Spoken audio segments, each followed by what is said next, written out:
Right, so on to the next video. At the moment I am doing the radiator. This is the top hose. So I have an alloy 32mm joiner in here. I've just trimmed these down, and basically there's going to be a clip on each one. Bosh, bosh, bosh, bosh. And that's my next move. We keep them for something or other.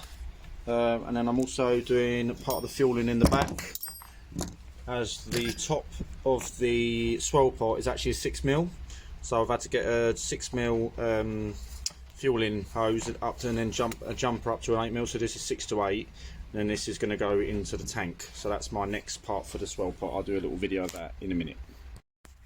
So after a little bit of trimming, top hose is in.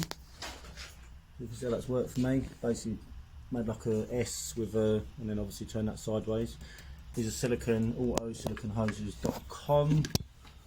Yeah, pretty good gear. So next mission is, so I've got these silicone caps on the radiator and manifold feed, and I don't need any of these. These silicone caps are shit. So what I've done is I bought some 16mm. Basically they're too soft. So as you do the clips up, they just compress too much and then bubble out and basically split. So it's another lesson learned. They're a couple of quid each. I was going to loop them all, but it's just too confusing for me. So basically I bought some proper 16mm rubber hose, which is much more solid, and I bought some aluminium caps. So they're going to push in the end. So I'm just waiting on them to come. These I've got to measure up again. I can't remember if these are 6 or 8mm, but then ones I'm probably going to have to put a bolt in the ends because I can't find any 6mm blanking caps. The bottom hose is a flexi hose. I'll try and look at it from the side. Oh, it's not going to work, is it? Basically, I've got a pretty good bend in it, but I'm still not completely comfortable with. Now, the more I feel it, the more it feels all right. But I have been thinking of getting a 60-degree elbow joint in here, aluminium elbow joint. Just for a bit of peace of mind, really. Next we're going to do the fueling, and I'll put that onto the next one. Right, got to chuck the torch off this one. So far we've gone from the bottom of the tank up to the facet pump, and then a facet pump into the side of the swell pot. This is the return. So basically if this is too full, it will return back into the tank. So this is where I had to splice it down. No, this is wrong word. Basically, get a 6 to 8mm adapter to change that up. This pump needs to be turned around because we've got 12mm feed down there, and it'll be much better coming up and then into this side and then out. And so this has been crimped on top. Not sure how happy I am with this. I can't get to the other side. So I've only crimped it a little bit. I'll probably change that out for a Jubilee, but they do seem more solid than the Jubilee. So that's that area, and then I'll show you my diagram that I've done, and I'll put that on the next one. So this is the diagram I made up from with Ches helping me. So basically we have the feed into the facet and the facet into the swell here. This is all 8mm, and then the top feed, this is a 6mm, so a 6mm to 8mm to a tank return. And then this is all low pressure, so I've not got to worry too much about it being running on Jubilees. So I actually thought this was 10mm and then ordered 10mm, and it ended up being 12. So this 12mm feed goes up to a filter, roughly about 40 micron, which is what I've just ordered, into the high pressure pump. And then I've ordered a Vtec 10 micron filter this side. This is all 8mm. This is all push on. So basically my tank is push on as well. It's not something I really knew about at first. I should have got AN fittings, but I'm hoping it'll be all right. If it's not, it's something I'll have to look onto further. So then that will go up into the fuel rail, and then into the pressure, oh God, I forgot what it's called now. Basically it brings the pressure back down. So I think it goes through at 5 and then returns to the tank at 3, and then it's come down. This is all 8mm feed, and then back into the swell pot. So that's hopefully how it's all going to work. I've got some 8mm in here. So this is 12mm, sorry. This is for the tank. It looks thick, but it's got a really thick wall on it. This is to block off the radiator outputs for the like I said, what would have called the manifold. But yeah, that's kind of the step I'm at the moment. I'm still waiting on the fuel filters to come through. So once that's done, I've got to work out where it's going to come through the engine, where it's going to come to the engine. So it is going to be inside the car, but chances are I'm going to need to get some more 8mm, because you can get non-sweat fuel line, because it is going to be inside the car. I need to run it as far away from me as possible and as safe as possible. So we're going to see how it goes and see how the smell takes, but otherwise it's about 28 quid a metre. So yeah, that's the next mission. But yeah, all going alright. All going alright. Hope everyone's sound. But obviously there's going to be a few more in this videos, but still hope everyone's alright. And I'll add a few more bits later. Yeah, there we go. So the postman's been good to me. We've got the high flow 10 micron filter that goes after the high pressure pump. So that's in between the fuel rail and high pressure pump. And then this is on the low pressure side. So these are 12mm tail outputs. So that's a brass input. So I reckon that's probably going to be around 40 to 60 microns. So that will catch all the coarse stuff, and this will catch all the really fine stuff, and that will stop damage to the injectors.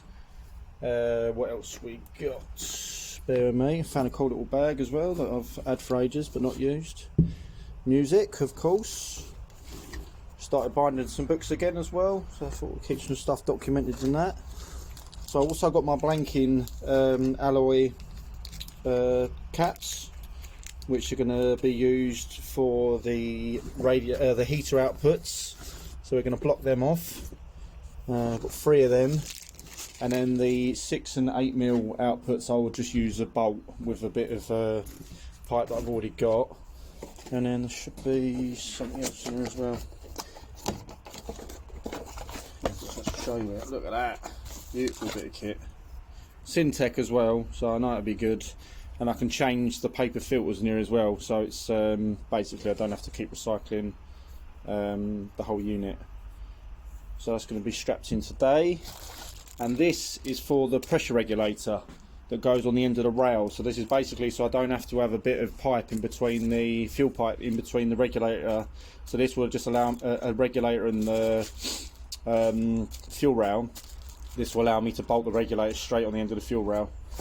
I think that's it. So I'm going to put these in first and get that out of the way, and then we'll move on to doing the fueling system.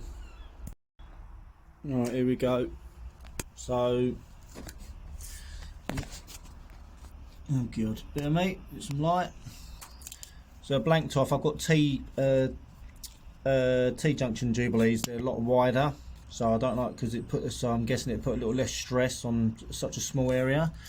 I'm still ordering caps for these. I need some more of these to go here. So that's that one, that one. I've just ordered some 8mm blanking caps, because I thought this was 6mm and that I couldn't get 6mm blanking caps. So I was going to bolt it.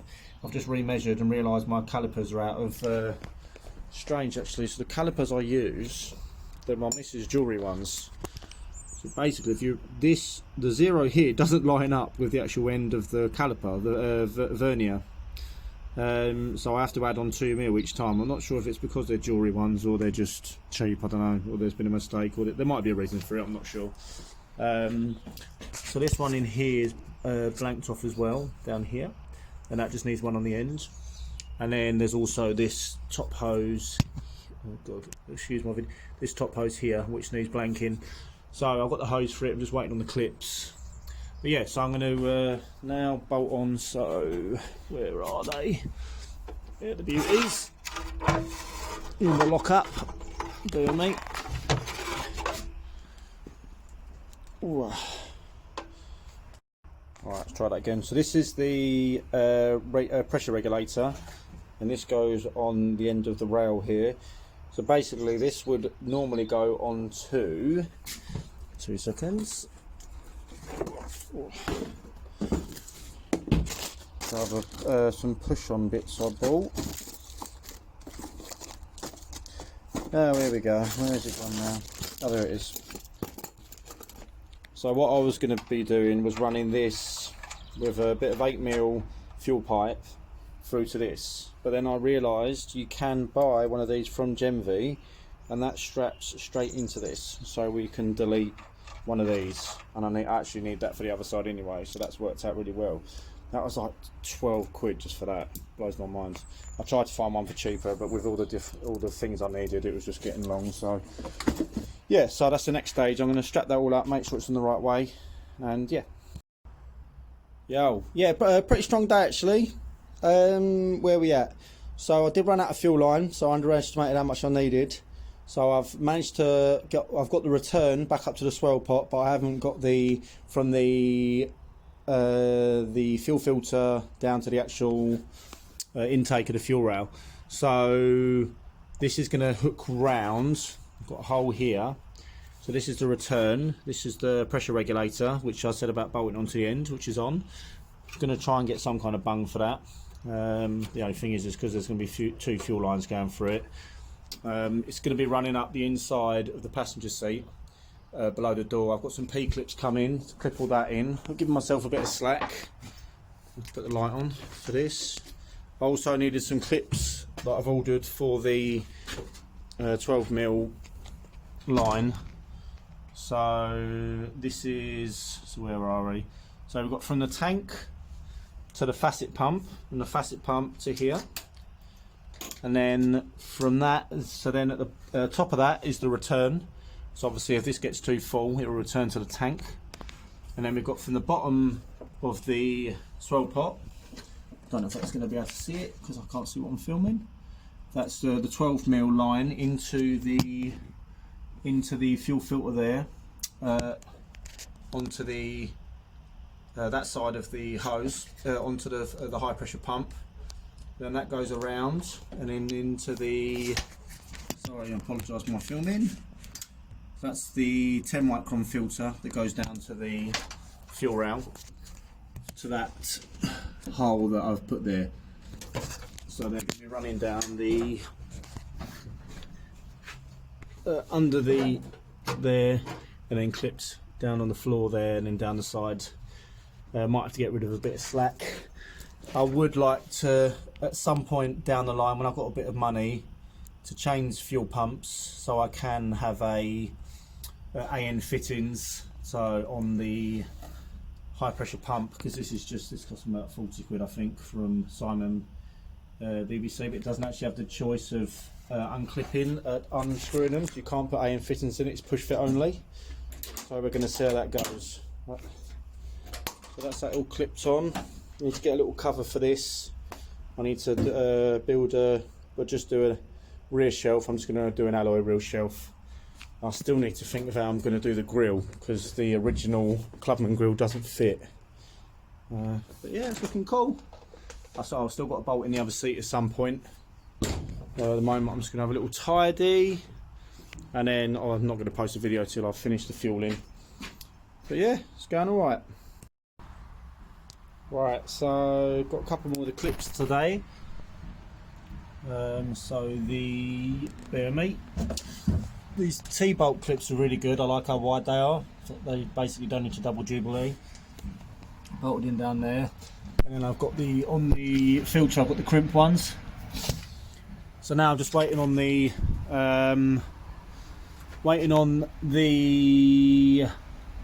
8mm fueling down to the other side of the rail, and then that should be the fueling done. And then my pal's going to be wiring in the fuel pumps on the 1st of April. Oh, there are my doors, by the way. I'm not going to show you the failure of them, but yeah, the lock didn't really work, so I've still got to work on that. Yeah, so yeah, pretty good little day.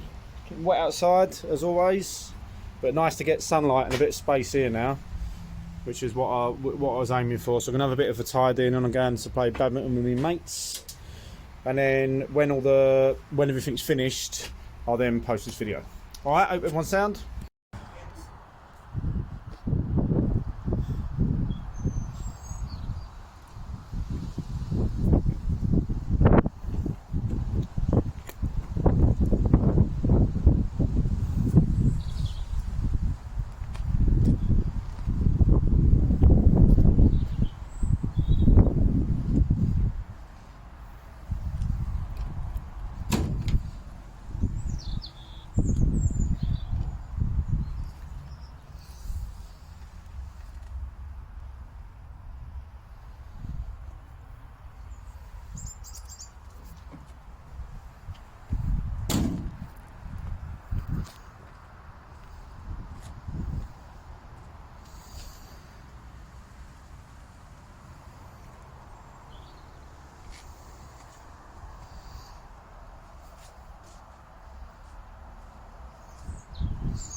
Yeah. Right, so where are we at? Right, I'm going to attempt to grill today, well, the start of the grill.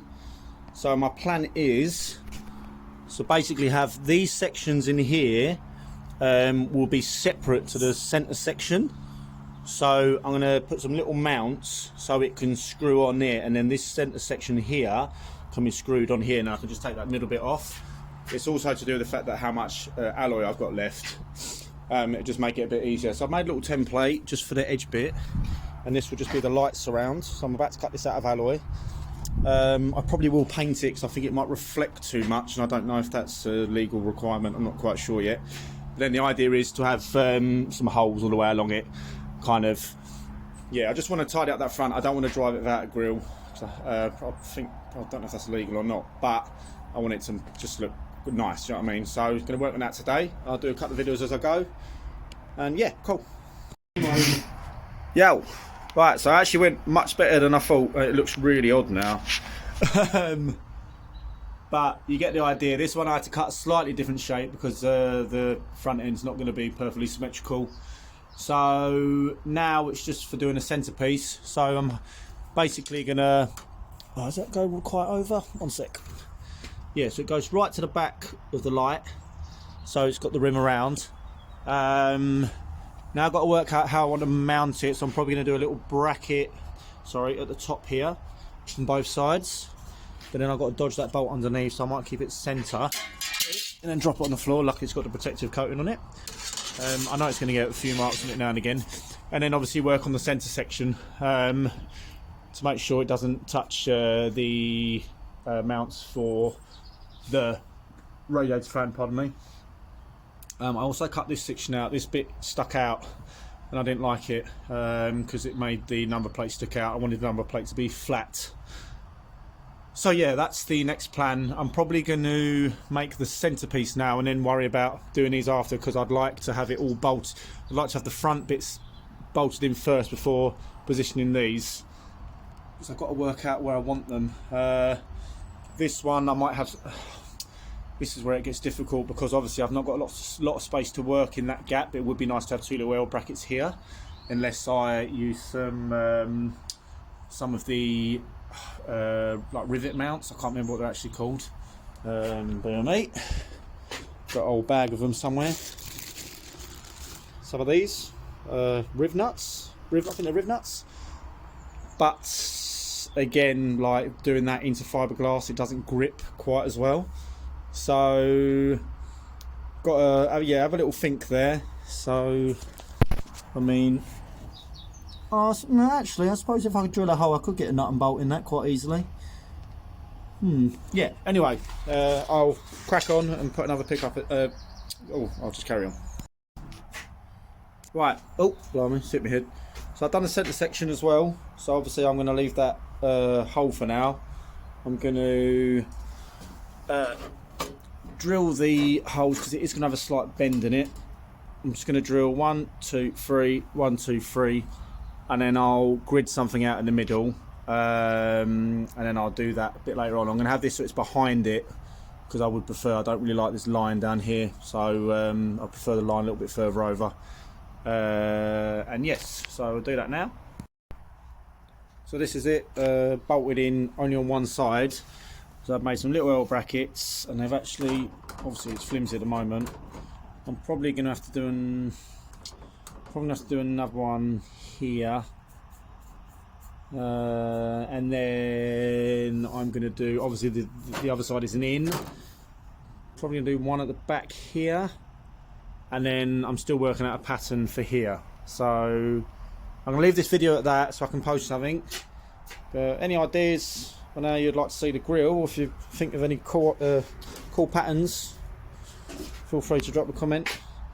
And yeah, hope everyone's sound and everyone's projects are going well, and I'll catch you on the next one in a bit.